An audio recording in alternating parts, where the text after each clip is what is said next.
Cher professeur, chers étudiants, bonjour. Alors, pour information, le doyen reçoit une délégation belge et donc il va nous rejoindre dans quelques minutes. Aujourd'hui, c'est la 4e conférence dans la série des conférences intitulée « Les discussions mathématiques franco-marocaines » organisée par le laboratoire de recherche analyse numérique et analyse non linéaire de la faculté des sciences de Tétouan, Université Abdelmalek Saadi, et le laboratoire analyse, géométrie et application de l'Université Sorbonne Paris-Nord, en coordination avec mon cher collègue, le professeur Benoît Rito. Je tiens à remercier aussi tous les membres de notre laboratoire l'Ardeza, notamment le professeur Farahib Bouchaïb, c'est lui qui fait le suivi de l'enregistrement de ces conférences via Facebook ou bien sur la chaîne YouTube intitulée l'Ardeza UAE. Alors, la conférence d'aujourd'hui sera animée par le professeur Benoît Rito sous le thème « Les développements décimaux périodiques, histoire et généralisation ». Donc, avant de vous passer la parole, professeur Benoît, je vais présenter votre biographie. Alors, le professeur Benoît Rito est un enseignant-chercheur en mathématiques à l'Université Sorbonne Paris-Nord. Ses recherches en mathématiques ont tout d'abord concerné la théorie encodique à l'interface entre les systèmes dynamiques et les probabilités. Il s'est ensuite tourné vers des questions de théorie différentielle des nombres, puis a étudié les fractions continues dans une perspective combinatoire.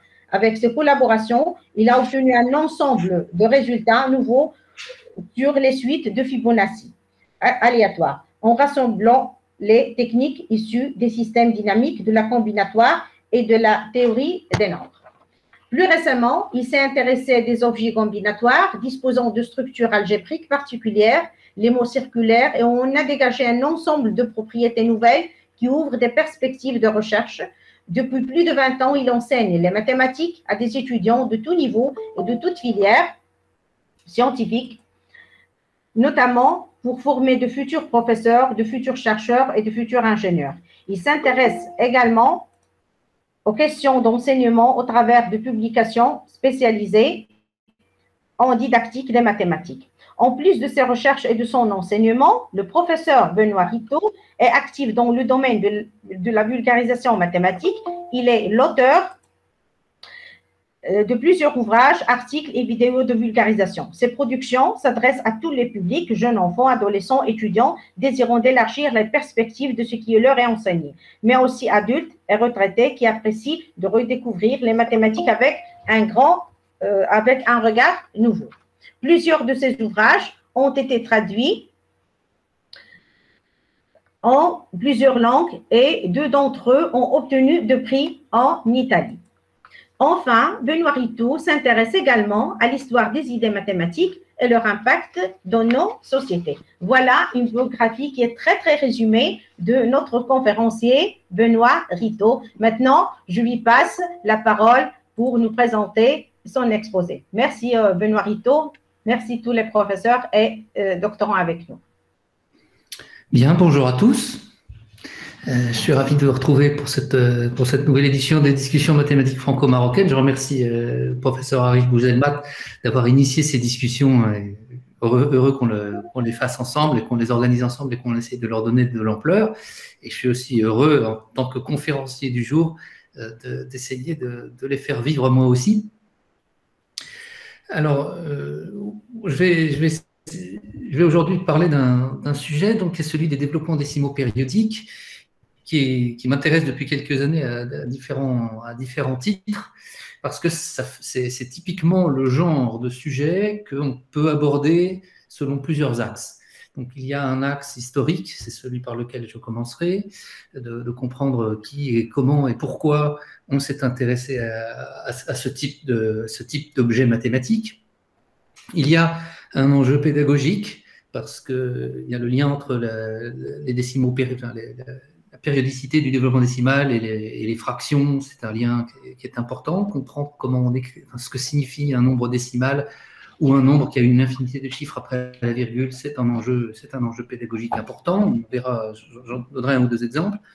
Et puis, il y a un enjeu de recherche mathématique, de recherche théorique, parce que, évidemment, quand on n'en reste pas aux choses très simples par lesquelles je vais commencer, il y a tout un champ de recherche pour comprendre des généralisations possibles, des extensions possibles, des questions associées à ces objets mathématiques. Alors, pour commencer, donc le premier résultat, c'est le théorème fondamental qui s'affiche à l'écran maintenant. C'est quelque chose que vous connaissez tous, que vous avez tous dû voir à un moment ou à un autre de votre scolarité, c'est que les réels qui admettent un développement décimal périodique sont exactement les nombres rationnels. C'est typiquement le genre de résultat qu'on connaît, mais sur lequel on n'a jamais vraiment l'occasion de s'étendre, en tout cas en France, parce que quand on commence à étudier les développements décimaux, bon, on a déjà fort à faire pour comprendre ce que c'est, ce que c'est qu'un dixième, ce que c'est qu'un centième, etc. Ça se fait en général à l'école primaire, donc pour les élèves de 8-9 ans à peu près. Et puis, donc il n'est pas encore question de développement infini. Et puis, une fois qu'il est question de développement infini et de construction des nombres réels, ce genre de considération, ça ne sert plus tellement. Si on veut représenter un rationnel, on utilise une fraction, on n'utilise pas un décimal infini périodique. Et donc, ce genre de théorème, en quelque sorte, il passe le plus souvent au travers de l'enseignement des mathématiques, au moins en France. Et pourtant, c'est un théorème fondamental. Vous m'entendez toujours?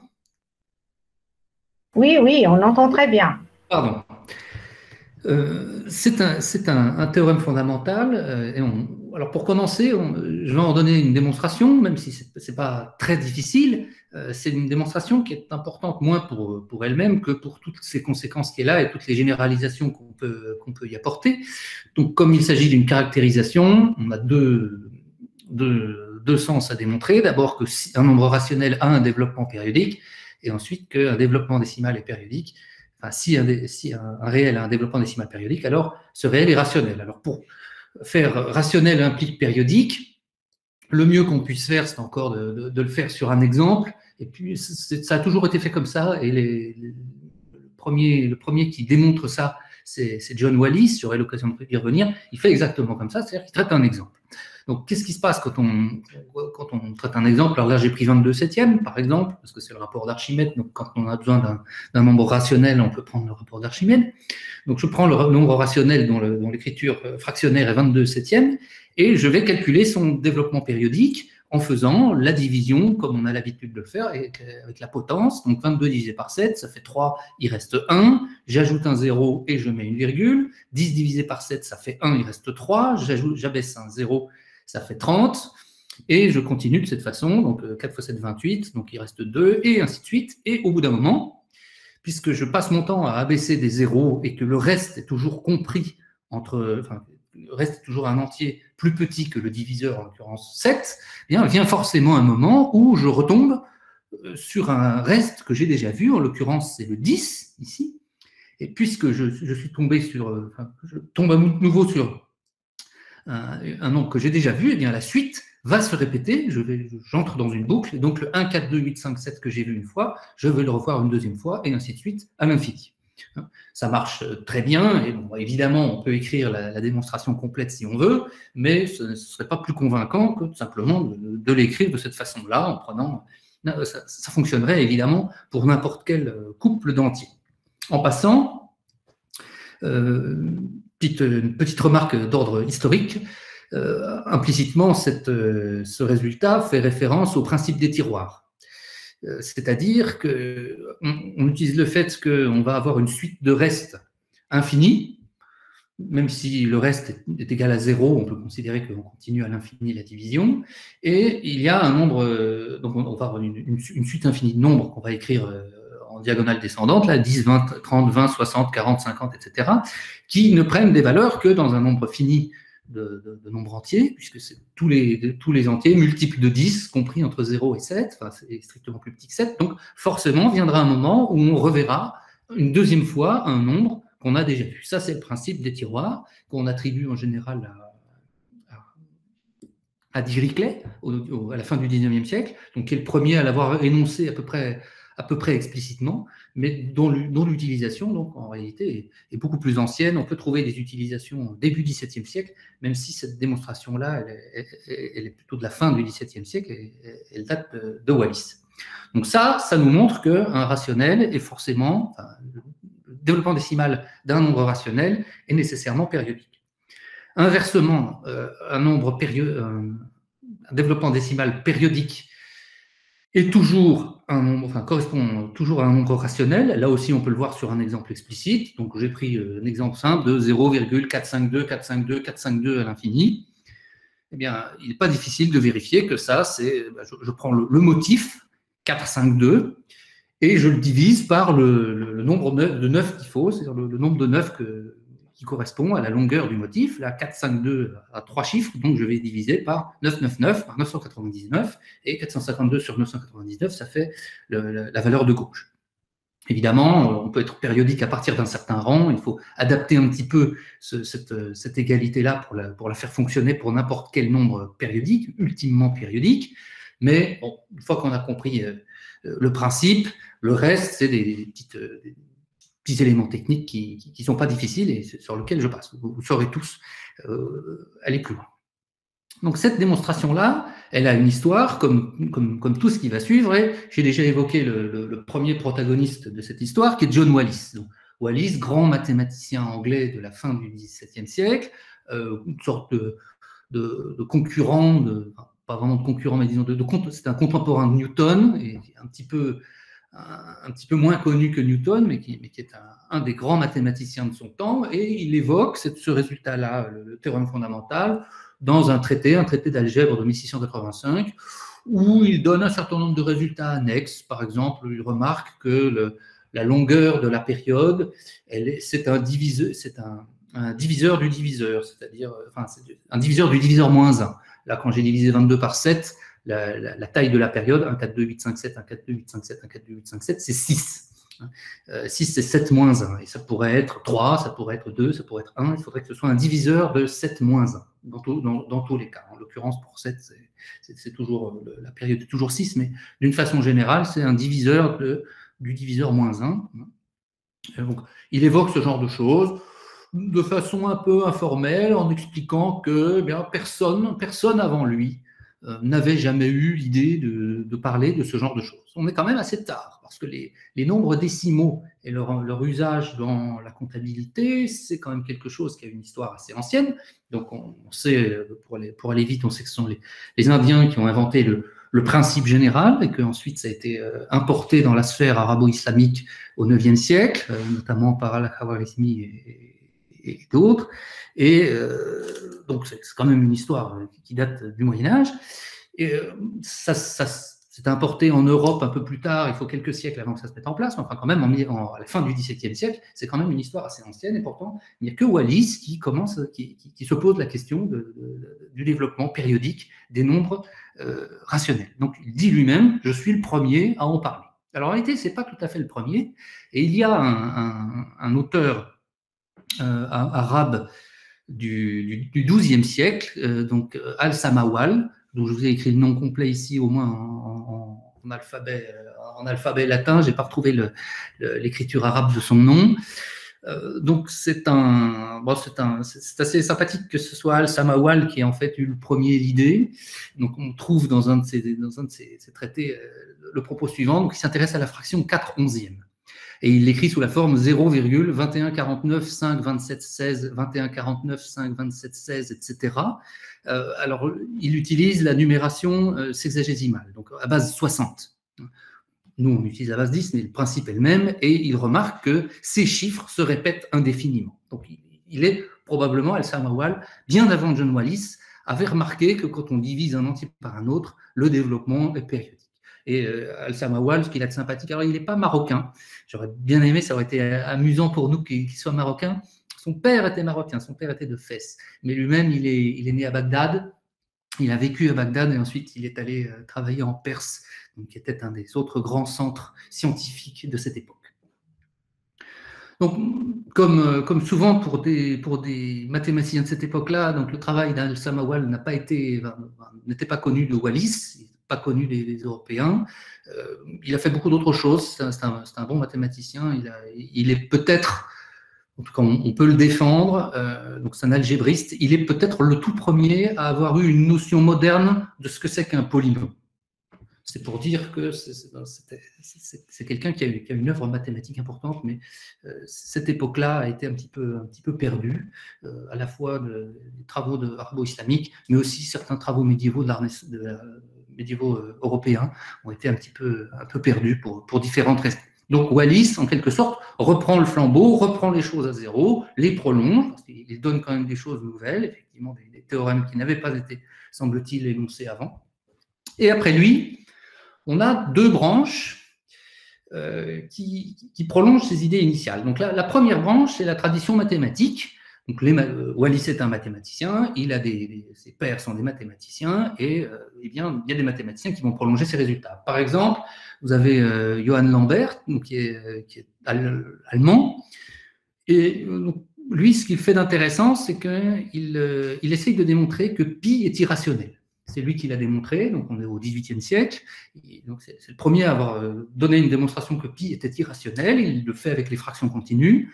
Mais avant d'essayer de le faire avec les fractions continues, il a eu l'idée d'essayer de voir si les décimales de pi étaient apériodiques. Ça a été sa première idée. Donc il a essayé de trouver une série qui correspondait, qui donnait le nombre pi et qui lui aurait donné aussi des informations sur les décimales. Il n'a pas réussi, mais c'était sa première idée.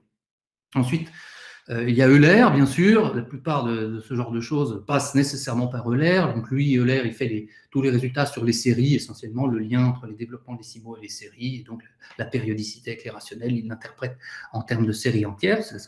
On comprend assez bien, c'est tout à fait sa façon de faire des mathématiques.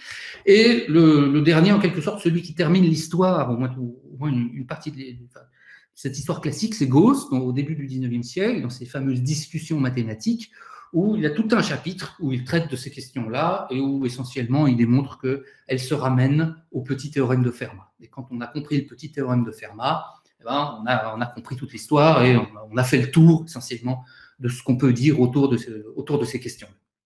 Donc ça, c'est la tradition mathématique. Elle a été notamment l'objet d'un très bel article de Martin Bulin il y a quelques années, qui est un historien des mathématiques. Et puis, il y a une autre tradition qui naît un peu avec Wallis, qui est la tradition d'arithmétique pratique. Il ne faut pas oublier que l'écriture des décimaux, l'écriture des nombres sous forme décimale, ça n'a pas d'abord été une considération pour les mathématiciens, c'était d'abord quelque chose d'utile aux comptables. En Europe, celui qui importe ça, c'est Simon Stevin, il appelle ça la dîme. Et il s'agit d'aider les comptables à faire leurs calculs, et plus que les mathématiciens. Les mathématiciens, pour eux, ça ne les intéresse pas beaucoup. Une fraction, ils l'écriront sous forme de fraction. Enfin, un rationnel, ils l'écriront plus volontiers sous forme de fraction. Ce sont les praticiens qui ont besoin des décimaux. Et donc, il y a toute une tradition qui est complètement inconnue aujourd'hui, sur laquelle je suis tombé un peu par hasard, et qui est passionnante. Et si je vous raconte, si je vous évoque le nom de George Brown, probablement ça ne vous dit rien. Je pense qu'il y a peut-être un ou deux mathématiciens au monde qui savent qui est George Brown aujourd'hui. On n'a pas de représentation, on n'a pas de gravure de lui, de peinture, on n'a rien du tout. Si je vous cite Samuel Kuhn, ça vous dira sans doute pas grand-chose non plus. Je peux vous citer Edward Hatton, même chose, et un certain nombre d'autres, John Marsh, Alexander Malcolm, etc. Tout un ensemble de comptables et d'arithméticiens pratiques du XVIIIe siècle en Angleterre et en Écosse, en Grande-Bretagne, qui s'intéressent à ces questions. Ce ne sont pas des mathématiciens, mais ils se disent, c'est marrant cette idée de Wallis, qu'on peut écrire des fractions, plutôt que d'écrire des fractions, on peut écrire des nombres avec des chiffres qui se répètent. Et donc, il y a toute cette tradition-là qui est en un sens la plus intéressante pour nous. Enfin, si on regarde les choses du point de vue combinatoire, c'est cette tradition-là qui vaut la peine. Elle vaut aussi la peine quand on regarde les choses du point de vue pédagogique. Parce que, comme ce ne sont pas des mathématiciens, ils écrivent des choses un petit peu comme on pourrait le faire des élèves qui n'ont pas complètement un esprit mathématicien, ils ne font pas de démonstration, ils donnent juste des exemples. On voit bien qu'ils n'ont pas toujours tout compris. Et c'est très intéressant de voir comment, malgré tout, même n'ayant pas une perception complète de tous les objets mathématiques qui sont derrière, ils arrivent à créer des choses, à faire des calculs, à faire tout un tas de propositions, d'énoncés qui sont corrects, même si leurs démonstrations sont un peu délicates, et aussi de proposer des algorithmes pour opérer avec ce type de nombre.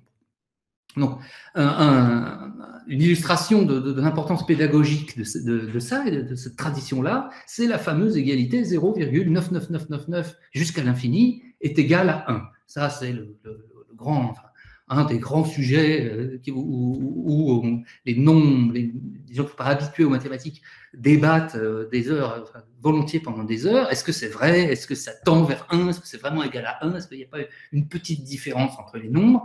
Ça n'est pas facile de convaincre quelqu'un qui n'est pas habitué aux séries entières ou à la construction de R que cette égalité a lieu. Et c'est intéressant de voir comment les comptables anglais du XVIIe siècle que je vous citais, comment ils ont eu affaire à cette égalité-là. Ce sont probablement les premiers. Donc vous allez être, vous qui m'écoutez, vous allez être probablement les premiers après moi à découvrir qui a été le premier confronté à cette égalité-là. Parce que Wallis n'en parle pas. Hein. Al-Samawal avant non plus, apparemment ça n'a pas été dans sa sphère de questionnement. Et le premier, c'est ce fameux George Brown que je citais tout à l'heure. Apparemment, en 1701, c'est lui qui est le premier à faire à cette égalité-là. Donc dans un livre qui est Compendium of the Complete System of Decimal Arithmetic, qui est un très très bon livre. C'est pas un mathématicien, mais quelqu'un de... Apparemment, enfin, il n'est pas connu vraiment comme mathématicien, mais c'est un très très bon livre où il ne donne que des bons résultats. Il a une vision très très profonde des choses. On est en 1701, donc c'est très tôt dans le siècle, c'est pas très longtemps après Wallis. Il n'a pas lu Wallis, semble-t-il, et il écrit voilà, ce qui est probablement la première expression de 0,9999 égale 1, où il dit, voilà, si vous avez des 9, vous les remplacez par 1. Là, ce n'est pas tout à fait comme ça qu'il l'écrit, mais c'est un énoncé qui est équivalent à cette égalité. Alors, il donne ensuite un exemple, et alors, là c'est un exemple aussi explicite, donc 874,33333 à l'infini. Il faut lire le texte pour comprendre qu'il y a une infinité de 3 dans son multiplicande, et il multiplie par 9000. Si on le faisait avec les règles un petit peu naïves, à l'arrivée, on aurait un 99999 à l'infini, et lui, il comprend que ce 99999, il peut le remplacer par l'unité qui suit, et dire et ne mettre que des zéros. Donc là, c'est probablement la première opération, qu'on est toute première, explicite, où on utilise quelque part cette égalité-là. Malgré tout, attention aux anachronismes. C'est-à-dire que quand on lit un texte comme celui de George Brown avec notre regard d'aujourd'hui, on est tenté de voir des choses que lui-même ne voyait probablement pas de la même façon. Et il a une lecture de cette égalité-là qui n'est pas la nôtre et qui fait que, en un sens, c'est pas tout à fait ça quand même qu'il fait. Ça y revient, il a les idées très claires, mais en un sens, il a les idées tellement claires qu'il n'a même pas besoin de passer par cette égalité un peu curieuse. Donc, en vrai, il faudrait analyser un petit peu plus, c'est en cours, mais en tout cas, George Brown est quelqu'un de très intéressant. Quelqu'un d'un peu plus proche de cette égalité-là, c'est Samuel Cohn, quelques années plus tard. Alors là, lui, il écrit vraiment beaucoup plus explicitement cette égalité. Instead of the .9999 and so on continually, put a unit. Donc, au lieu de 0,9999, etc., continuellement, mettez une unité. For that is either equal to this, or else once of it less than anything assignable. Ça veut dire, mettez une unité parce que c'est égal ou en tout cas plus petit que n'importe quelle quantité concevable. Donc, il a visiblement pas tout à fait compris, il n'assume pas tout à fait cette égalité. Il est encore un petit peu gêné. C'est intéressant de voir, de comparer ce qu'il écrit avec ce que peuvent écrire aujourd'hui des élèves qui sont confrontés à cette égalité-là pour la première fois. Et pareil, alors Cohn, il présente aussi des résultats que je vous ai mis dans l'original et qui se traduisent par si l'entier n n'est pas un carré parfait, alors la racine carrée de n est un nombre irrationnel. Ça, c'est un résultat très ancien, on le connaît, il est connu depuis l'Antiquité, on en a la toute première trace, elle est dans le Théétète de Platon, donc au IVe siècle avant notre ère, donc c'est vraiment quelque chose de très ancien, ça, un des théorèmes qui sont les piliers de la théorie des nombres. Mais il écrit ça dans son texte, et du coup, on peut se demander pourquoi il le met là. Et peut-être qu'il avait en tête une démonstration qui évoque un petit peu celle qu'avait essayé de faire Lambert, comme je vous le disais tout à l'heure. Lambert avait essayé de démontrer que pi était irrationnel en montrant que la suite de ces décimales était apériodique. Peut-être que Samuel Cohn avait cette idée-là, que si je prends racine carrée de 2, par exemple, si je regarde la suite des décimales, ne sait pas grand-chose. Aujourd'hui encore, on est très mal renseigné sur la suite des décimales, mais on peut peut-être essayer au moins quand même de montrer qu'elle n'est pas périodique. Et dans ce cas-là, ça montre que racine carrée de 2 est irrationnelle. Alors, lui, il l'énonce sans le démontrer, mais avec un formalisme moderne, quand on regarde les choses en mettant en place les structures mathématiques nécessaires, on peut le faire, c'est-à-dire on peut démontrer ce type de résultat-là à partir de la non-périodicité des décimales d'un nombre comme racine carrée de n. Et plus généralement, on peut utiliser cette idée-là pour tous les nombres qui sont des entiers, des racines non entières de polynômes unitaires. Alors, là encore, attention aux anachronismes. Donc, à chaque fois qu'on interprète, il s'est passé quand même 3 siècles. Donc, la vision de Samuel Cohn, bon, ce n'est pas exactement la nôtre. Un dernier exemple de cette tradition anglaise ou britannique du XVIIIe siècle, c'est Hatton. Alors, Hatton, il écrit un peu plus tard, on est à la fin des années 20 du XVIIIe siècle, et pourtant, lui, il n'a pas compris. Donc là, vous avez un exemple, il met des 6, 6, 6, 6, 6 qui multiplient par quelque chose, et il se trouve que le quelque chose est un multiple de 3, donc ça va en principe lui donner un entier, mais au lieu d'écrire un entier, il écrit une infinité de 9, et à aucun moment il n'a l'idée que ce nombre-là, en fait, ça correspond à un nombre entier. Donc, là, même si son livre n'est pas un mauvais livre par ailleurs, c'est un livre qui explique comment utiliser les nombres, comment on multiplie, comment on additionne à l'usage des comptables. Il essaye de généraliser un petit peu aux écritures infinies périodiques, mais il a échoué, semble-t-il, à comprendre cet aspect de la question. Alors, cette tradition anglaise sur les développements décimaux périodiques s'est arrêtée. Elle traverse tout le XVIIIe siècle et puis à un moment donné, elle s'arrête, elle disparaît. En fait, on peut comprendre pourquoi quand on voit les limites pratiques de l'usage de cette façon d'écrire les rationnels. Au lieu d'écrire les rationnels, écrire les développements périodiques. Et un exemple, une illustration la plus frappante de ces limites, c'est le petit résultat suivant. Donc, si j'essaye de multiplier deux nombres, que je prends sous la forme 0,ABABABAB, c'est-à-dire de longueur 2, 0,45, 45, 45 par exemple, fois un autre du même genre, CD, CD, CD, CD. Donc, A, B, C, D sont des entiers entre 0 et 9. Quand je vais faire le produit, je multiplie un rationnel par un autre, donc je vais à nouveau tomber sur un rationnel, et ce rationnel aura donc un développement décimal périodique, c'est toujours le théorème fondamental que j'ai énoncé tout à l'heure. Quelle va être la longueur de la période? Il faudra combien de temps avant que je revoie les mêmes décimales se répéter encore et encore?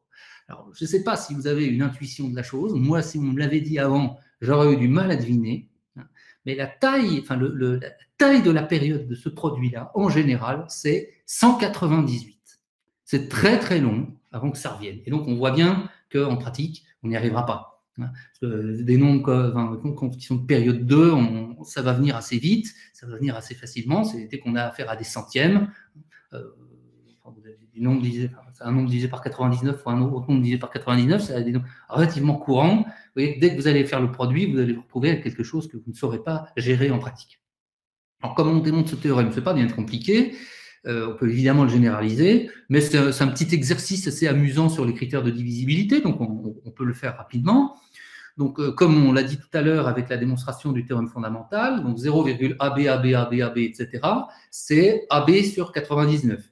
Alors, quand j'écris AB, je ne veux pas dire ici le produit AB. Je veux dire le nombre entier à deux chiffres, dont le chiffre des dizaines, c'est A, et le chiffre des unités, c'est B. Je suppose que vous comprenez la notation, mais elle est un peu plus simple comme ça, et bon, comme j'ai affaire à un public de mathématiciens, je pense que cette petite subtilité ne posera pas de problème. Et même chose pour 0,CD, CD, CD, CD, on l'écrira sous la forme CD sur 99. Donc, il s'agit de faire le produit des deux. Et donc, le produit des deux, c'est AB fois CD. Alors là, pour le coup, c'est vraiment un produit, divisé par 99 fois 99. Et donc, on cherche donc à écrire ce nombre AB fois CD sur 99 fois 99 sous la forme d'un décimal périodique. Et donc, toujours d'après ce qu'on a vu tout à l'heure, il faut se débrouiller pour écrire ce nombre AB fois CD sur 99 fois 99 sous la forme un entier divisé par 9, avec autant de 9 qu'il faut pour pour que l'égalité ait lieu, et pour qu'au numérateur, on ait un nombre d. Et c'est ce nombre d qui fera le motif de la période dans le produit. Donc, en général, donc voilà ce qu'il faut faire, je le réécris au-dessus. En général, à moins qu'on ait des propriétés particulières, le nombre AB et le nombre CD soient des facteurs communs avec 99, mais bon, en général, ça ne se produit pas. En tout cas, c'est minoritaire. Donc, en général, pour simplifier une fraction, on est bien obligé de faire le PPCM.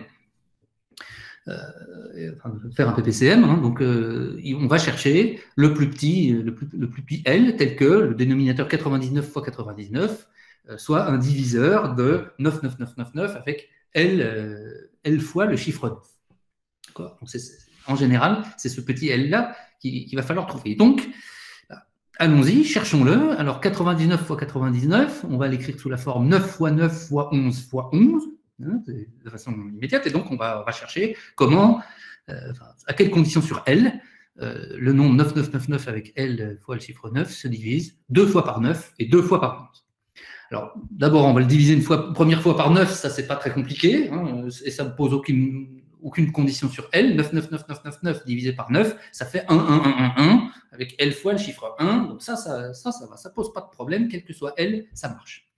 Maintenant, il faut être une deuxième fois divisible par 9. Donc, il faut que le 1, 1, 1, 1 avec L fois le chiffre 1 soit dans 9Z. Et ça, pour savoir si 1, 1, 1, 1 est dans 9Z, on peut utiliser le critère facile, le critère bien connu, qui est qu'un nombre est multiple de 9 si et seulement si la somme de ces chiffres est multiple de 9. Or, en l'occurrence, les chiffres sont tous égaux à 1 et j'en ai L, donc la somme des chiffres, c'est égal à L. Et donc, on sera dans un multiple de 9 si et seulement si L est lui-même multiple de 9, c'est-à-dire L dans 9Z. Donc, L dans 9Z, L multiple de 9, c'est la condition qui me permet de diviser 2 fois par 9 le nombre 99999 avec L fois le chiffre 9. Donc ça, c'est pour. Donc je vais garder je vais réécrire le L dans 9Z dans un coin, et maintenant je vais m'intéresser à la division par 11, 2 fois la division par 11. Donc j'ai divisé une fois par 9, je me ramène, c'est un petit peu plus simple de regarder les 1, et je divise 1, 1, 1, 1, 1 avec L fois le chiffre 1 par 11, pour savoir comment ça marche.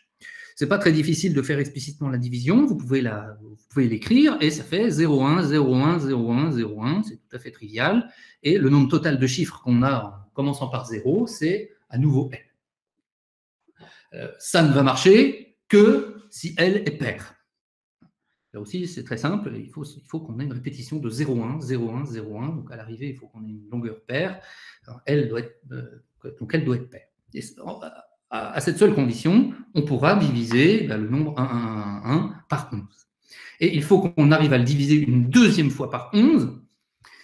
Et là, donc, pour diviser le nombre 0,1, 0,1, 0,1 par 11, qu'il soit dans 11Z, on peut utiliser là aussi un critère de divisibilité par 11 qui est connu, qui est qu'un nombre est divisible par 11, c'est seulement si la somme alternée de ces chiffres est divisible par 11. Donc c'est 0, donc c'est moins 0 plus 1, moins 0 plus 1, là en l'occurrence, puisque les chiffres alternent. Et donc, là encore, on aura il faut que le nombre de 1, c'est-à-dire L sur 2, soit un multiple de 11. Donc, voilà toutes les conditions qu'on a pour pouvoir avoir ce qu'on veut, pour que 99 fois 99 soit un diviseur de 99999 L fois. Donc, il faut que L soit dans 9Z, il faut que L soit pair, et il faut que L sur 2 soit dans 11Z, ce qui veut dire que L doit être un multiple de 9 fois 2 fois 11. Donc, le plus petit qu'on peut trouver, c'est 9 fois 2 fois 11. Voilà le 198. Cette démonstration peut évidemment s'adapter pour des longueurs différentes, on peut donner un résultat général, et s'adapterait aussi très bien à d'autres bases de numération, puisque les critères de divisité par 9 et par 11 sont exactement les mêmes quand vous êtes en base B, et vous avez les critères de divisibilité par B-1 et par B+1 qui sont rigoureusement identiques. Alors, ensuite, donc voilà pourquoi ça a un peu disparu, et après quelques tentatives de la part des comptables, cette théorie-là mathématique a disparu de la tradition des comptables et n'apparaissait pas vraiment dans la tradition mathématique proprement dite. Et maintenant, ce qui va m'intéresser, c'est des choses un petit peu plus un petit peu plus moderne, un peu plus mathématique, enfin, au sens contemporain du terme. Là, jusque-là, c'était des choses extrêmement simples. Et pour ça, on va mettre en place un outil combinatoire, qui est la notion de mot circulaire, pour étudier ces objets-là d'une façon un peu plus générale et étendre un petit peu tous ces résultats-là très simples qu'on généraliserait sans beaucoup de problèmes, mais pour lesquels on a envie de pouvoir aller vraiment significativement plus loin et pas juste passer de la base 10 à une base entière quelconque. Donc, la notion de mot circulaire, c'est d'abord, un mot circulaire, c'est un mot, et un mot, ça se construit à partir d'un alphabet. Donc, je pose ici l'alphabet grand A de la base 10, c'est-à-dire les chiffres de 0 à 9, donc c'est simplement un ensemble à 10 éléments qu'on appelle un alphabet. Et construire un mot de façon au sens ordinaire du terme, au sens combinatoire du terme, un mot de longueur L, c'est simplement un élément de A puissance L, et qu'on écrit en général comme une succession de lettres. Donc les éléments de l'alphabet, c'est ce qu'on appelle les lettres, et on écrit L lettres, W1, WI, etc., jusqu'à WL, pour constituer un mot. Et dans cette définition traditionnelle des mots, eh bien, les indices, l'indice I qui va de 1 à L, et pour les lettres du mot, c'est un entier qui va de 1 à L. Éventuellement de 0 à L-1, si on veut faire plaisir aux informaticiens, mais essentiellement, c'est un élément de l'ensemble des premiers entiers naturels. La différence avec les mots circulaires, c'est qu'un mot circulaire de longueur L, c'est exactement, ça se construit de la même façon. La seule différence, c'est que l'indice I n'est pas compris comme l'ensemble des premiers entiers de 1 à L, mais comme un élément de Z sur LZ, c'est-à-dire, c'est ce qui donne le côté cyclique. C'est-à-dire que L, je peux considérer la L plus unième lettre, si je veux, et L plus 1 est simplement égal à 1, et donc je suis revenu à la lettre de départ. C'est comme si j'imaginais qu'après la lettre WL de mon mot de longueur L, suivait la lettre W1. Et c'est une façon assez naturelle de représenter la partie périodique d'un développement périodique, d'un développement décimal périodique, d'un rationnel. La partie périodique, on peut considérer qu'elle se décrit à l'aide d'un mot circulaire. L'intérêt de le faire, on pourrait ne pas le faire et garder la partie périodique et puis l'imaginer qu'elle va à l'infini. L'avantage, c'est que ça nous ramène un peu l'infini au fini, ça rend les choses un petit peu plus maniables et on peut essayer de travailler avec. En tout cas, même si le terme n'apparaît pas chez les comptables anglais du XVIIIe siècle, c'est essentiellement cette idée-là qui permet de formaliser les choses qu'ils ont faites. Donc, et on peut opérer avec les mots circulaires exactement comme les mots ordinaires. Donc un nombre écrit en base 10, on peut le voir comme un mot. Et quand on fait les additions, on définit la notion de retenue et puis on travaille, on apprend à faire la somme de deux entiers. On apprend à le faire à l'école. On peut refaire pareil avec des mots circulaires. On peut définir une addition. Donc, alors, la petite contrainte, c'est qu'il faut qu'ils aient la même longueur. Je vais passer sur ces questions de longueur, on peut s'en sortir, on peut toujours se ramener à des mots de même longueur en les répétant les uns les autres. Je ne vais pas m'étendre là-dessus, on n'en aura pas besoin. Mais si je veux ajouter le mot circulaire 613 au mot circulaire 748, je peux procéder exactement comme on fait avec les mots ordinaires, un petit différence près. Alors, on va commencer comme on fait d'habitude. Donc, je mets des tildes au-dessus pour distinguer le mot classique du mot circulaire. Donc, le mot circulaire 613 plus le mot circulaire 748, je fais comme on apprend à l'école, 3 plus 8, 11, donc je pose 1 et je retiens 1. 1 plus 4, ça fait 6. Et 6 plus 7, ça fait 13, donc je pose 3 et je retiens 1. Mais ce qui est intéressant, c'est que le 1, par le caractère circulaire de mes mots, la retenue 1 vient à droite. Puisque après, à gauche du 6, du 613, se trouve le 3, j'ai bouclé.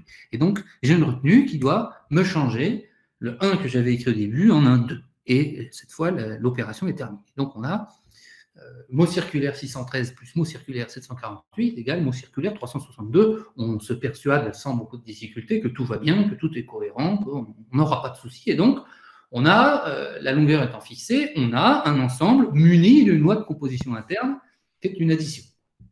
Qu'est-ce qu'on essaye de faire une fois qu'on a une addition? On a une loi de composition interne, et évidemment, on se souvient de la théorie des groupes, la chose qui suit, c'est d'étudier un élément neutre.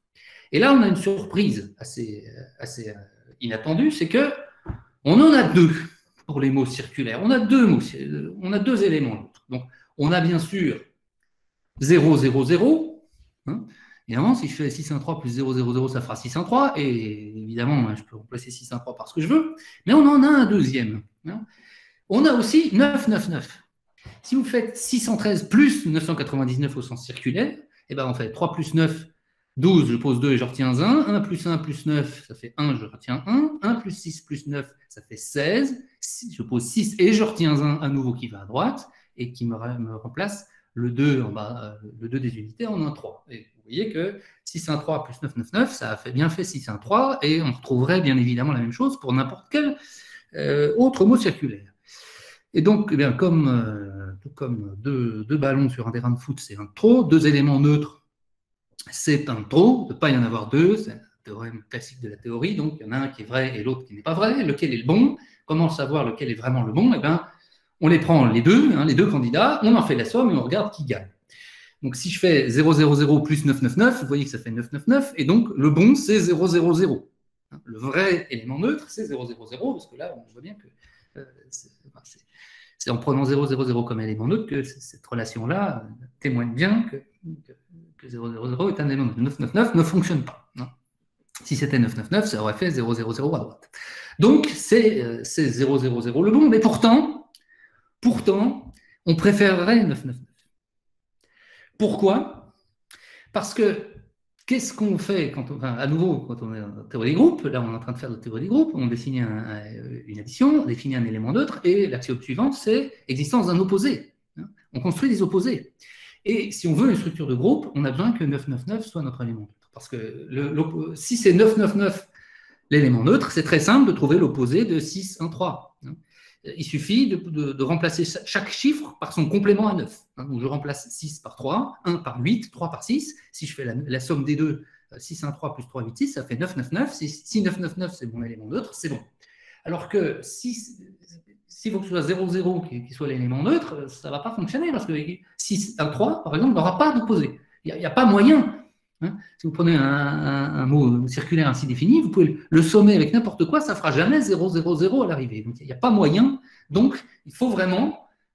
0, 0, 0 n'est pas ce qu'il nous faut. Vous voyez en passant, même si je n'ai pas encore expliqué, ça va venir, le lien entre 0,99999 et 1,0000, il apparaît très naturellement quand on regarde ces opérations sur les mots circulaires. Donc, on va décréter que pour l'alphabet A qui est ici, l'ensemble réel des mots circulaires de longueur L, ce sera l'ensemble des mots circulaires de longueur L, mais qu'on a quotienté en identifiant, en décrétant que 000 est égal à 99999. C'est équivalent au sens relation d'équivalence. Donc, on prend tous les mots circulaires, ils sont tous différents les uns des autres, sauf ces deux-là, dont on décide qu'ils sont égaux ou équivalents. Et avec cette équivalence, l'addition qu'on vient de définir devient un groupe commutatif. Donc, il n'y a pas besoin, donc, pour comprendre l'égalité 0,9999 égale 1,00, c'est-à-dire 1, et pour comprendre sa justification, d'où ça vient, il n'y a pas du tout besoin d'analyse. Souvent, on justifie en disant oui, c'est parce que c'est la structure topologique de la droite réelle, on fait une série géométrique, c'est la série géométrique de termes initiales 9 dixièmes et de raison 1 dixième, on en fait la somme, etc. Donc, là, en réalité, il n'y a pas besoin d'analyse. Tout simplement, si on veut un groupe commutatif pour l'addition, même de mots circulaires finis, j'ai fait pour les longueurs 3 ici, mais ce que vous voulez, on a déjà besoin de ça. Sinon, si on ne fait pas cette identification-là, on n'a pas de structure, on ne pourrait pas définir de soustraction. Donc ça, du point de vue pédagogique, ça peut être intéressant, parce que c'est une façon alternative d'envisager cette égalité qui pose souvent des problèmes. Bien entendu, donc, corollaire, puisque c'est un groupe commutatif, puisqu'il est évidemment monogène, puisque 0,0001 est évidemment un générateur du groupe, j'ai un groupe monogène fini, je peux facilement en compter les éléments, c'est tous les mots circulaires en identifiant 2, c'est 10 puissance L moins 1, le moins 1 provient de l'identification 0,00 égale 999, donc groupe monogène commutatif à 10 puissance L-1 éléments, c'est Z sur 10 puissance L-1 Z. Bon, rien de bien extraordinaire pour quiconque a fait un tout petit peu de théorie des groupes et les classifications des groupes abéliens finis.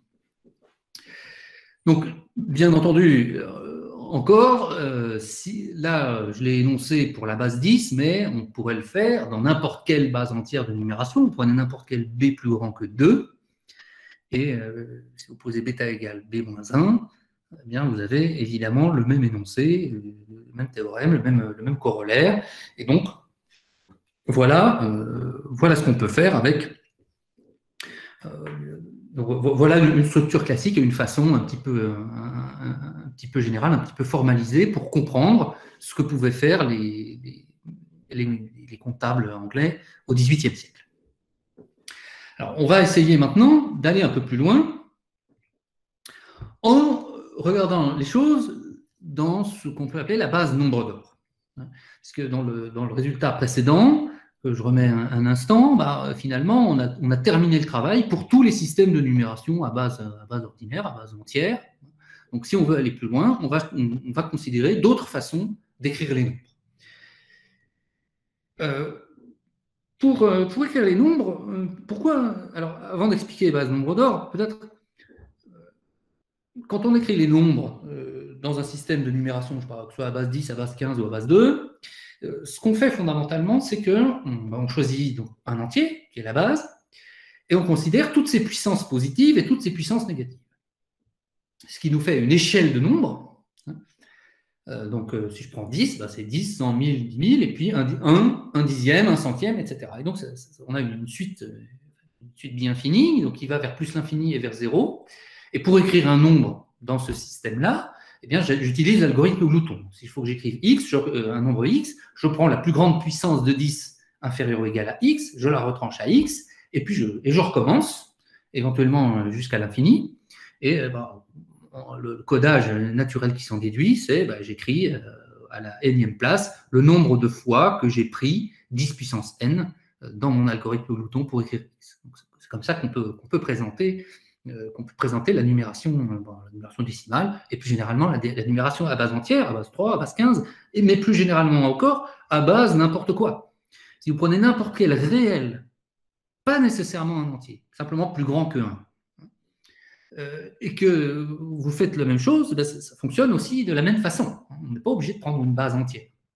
Donc une base irrationnelle, si vous voulez, prenez un nombre alpha plus grand que 1, toutes ces puissances positives qui tendent vers plus l'infini, toutes ces puissances négatives qui tendent vers le moins l'infini, et vous appliquez l'algorithme glouton pour écrire un nombre x, la plus grande puissance de alpha qui est plus petite que x, vous la retranchez, et vous écrivez à la n-ième place le nombre de fois que vous avez pris la puissance n-ième de alpha dans l'algorithme glouton pour exprimer x. Et vous aurez le développement en base alpha. Ça pose aucun problème théorique, et tout ce qui fonctionne, et tout le fait qu'à chaque développement correspond à un unique réel, et que tout réel a essentiellement un unique développement, à part les problèmes de 0,999 et 1, tout ça fonctionne de la même façon, et on peut recopier à peu près toutes les démonstrations classiques qui ne dépendent pas, fondamentalement, qui ne dépendent pas vraiment du fait que la base qu'on choisit soit entière. Mais là où les choses commencent à être différentes, c'est précisément quand on veut aller du côté du théorème fondamental que j'ai dénoncé au début, qui est la correspondance entre développement périodique et nombre rationnel. Il est évident que si on prend un nombre irrationnel comme base, en général, selon l'irrationnel, le développement même d'un entier va être une horreur, va être un développement infini. Si j'écris en base pi le nombre 1, alors le nombre 1 ça va parce que c'est pi puissance 0, mais si j'écris en base pi le nombre 2, ça va être quelque chose d'à peu près incompréhensible. Donc évidemment, on comprend bien que pi, ça va être compliqué, parce que pi est un nombre compliqué. Mais si vous essayez d'écrire des nombres, même relativement simples, mais un entier en base 5,5, par exemple, c'est une horreur aussi, c'est une horreur absolue. C'est pas du tout, un rationnel va pas être en général, c'est pas du tout une bonne base de numération, au sens où on ne sait pratiquement rien sur qui sera périodique, qui sera fini, quels seront les comportements des entiers. Ça, on n'en sait à peu près rien. Ce n'est pas du tout des bons choix comme base non entière. un meilleur choix, c'est la base nombre d'or. Donc, le nombre d'or, alors, pour expliquer comment ça fonctionne, je reviens un instant sur la numération à base 2, donc, que vous connaissez tous, donc pour écrire les réels positifs. La numération à base 2 fonctionne sur un alphabet qui a 2 lettres, 0 et 1, et qui, quand on opère sur les nombres écrits en base 2, fonctionne selon le système de retenue selon lequel 1 plus 1 s'écrit 1, 0. Et si je l'écris sous forme de retenue, c'est parce que je veux signaler que cette règle, elle est shift invariante. C'est-à-dire que si au lieu de regarder aux unités, je regarde à d'autres ordres, par exemple 1, 0 plus 1, 0, ça fait 1, 0, 0. Donc la retenue consiste à dire à chaque fois que je fais 1 plus 1 dans une colonne donnée de mon opération, eh bien j'écris 0 et je retiens 1. C'est pour ça que je dis que c'est une retenue.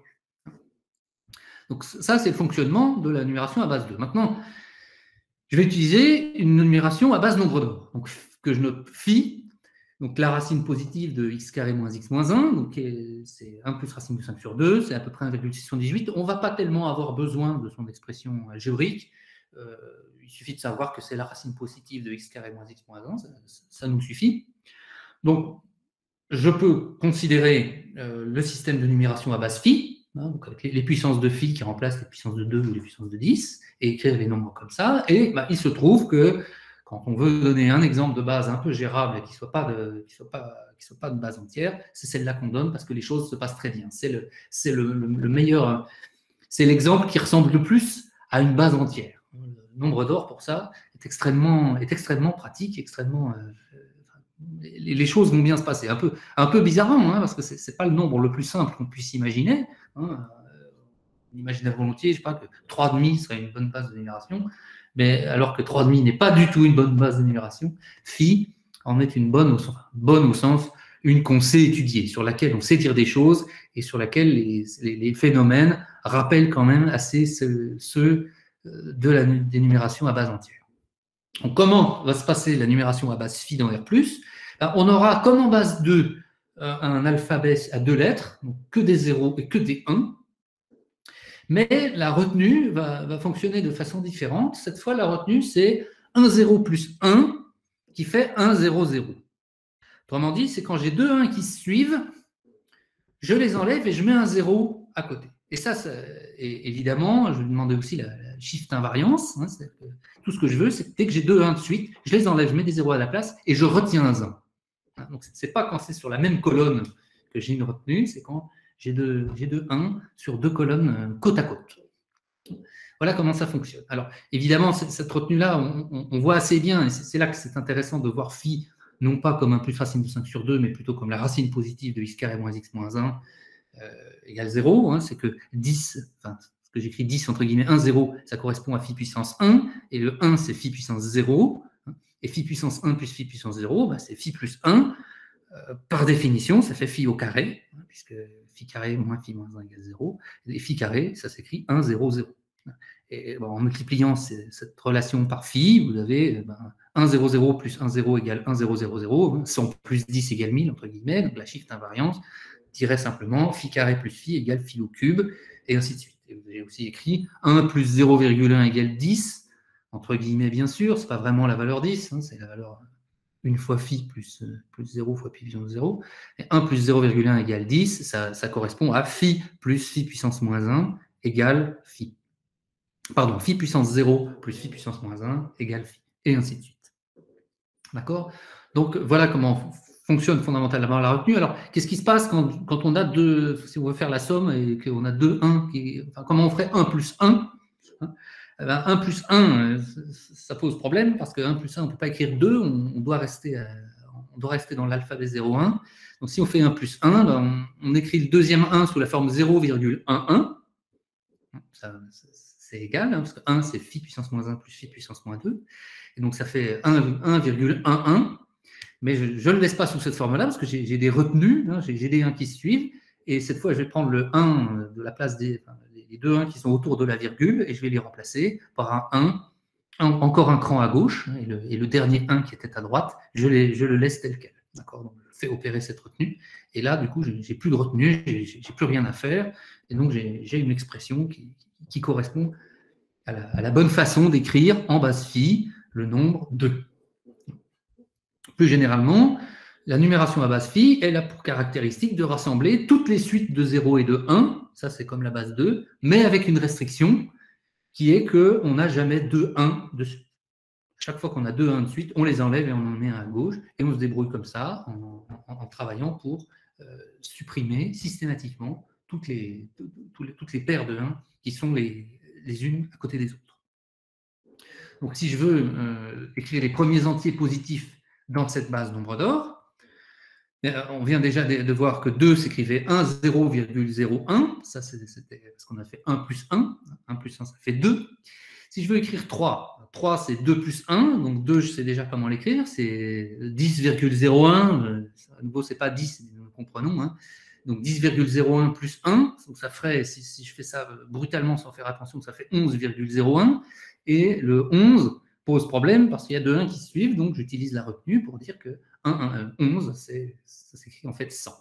Et donc 3 s'écrit 100,01. Vous voyez que tout comme 2, 3, c'est en base phi, c'est un nombre à virgule.